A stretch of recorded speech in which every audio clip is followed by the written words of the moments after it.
राज्य चुनाव आयोग ने टीटीएडीसी के चुनावों के लिए सुरक्षा व्यवस्था को मजबूत कर दिया है। यह सुनिश्चित करने के लिए कि मतदान एक स्वतंत्र, शांतिपूर्ण और निडर माहौल में हो, विशेष गश्त और निगरानी अभियान पहले ही शुरू किए जा चुके हैं।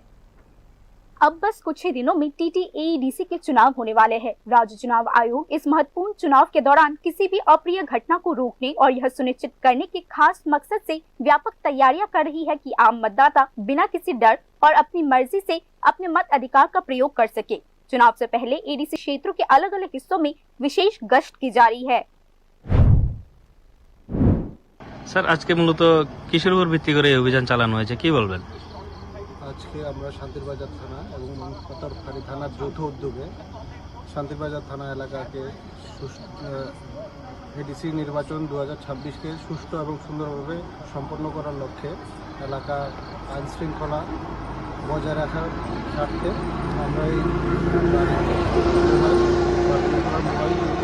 বজায় রাখি।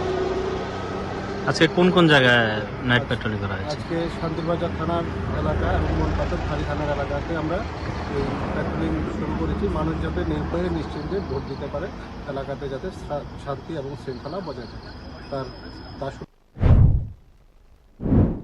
इस साल के टीटीएडीसी चुनावों के दौरान कानून व्यवस्था बनाए रखने के लिए त्रिपुरा स्टेट राइफल्स और सेंट्रल आर्म पुलिस फोर्सेस सहित 11,000 से ज्यादा सुरक्षा कर्मियों की एक टीम पूरे राज्य में तैनात की गई है।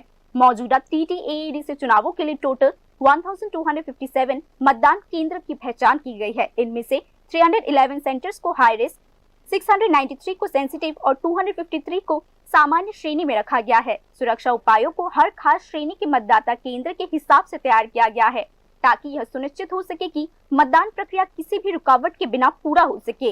जाहिर है कि इन सुरक्षा प्रयासों के तहत अलग अलग इलाकों में रात में भी गश्त की जा रही है। इसके अलावा सीमावर्ती क्षेत्रों में भी निगरानी बढ़ा दी गई है।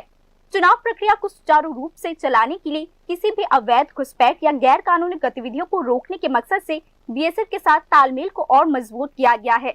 यह ध्यान देने वाली बात है कि टीटीएडीसी के चुनाव 12 अप्रैल को होने हैं और वोटों की गिनती के लिए 17 अप्रैल की तारीख तय की गई है।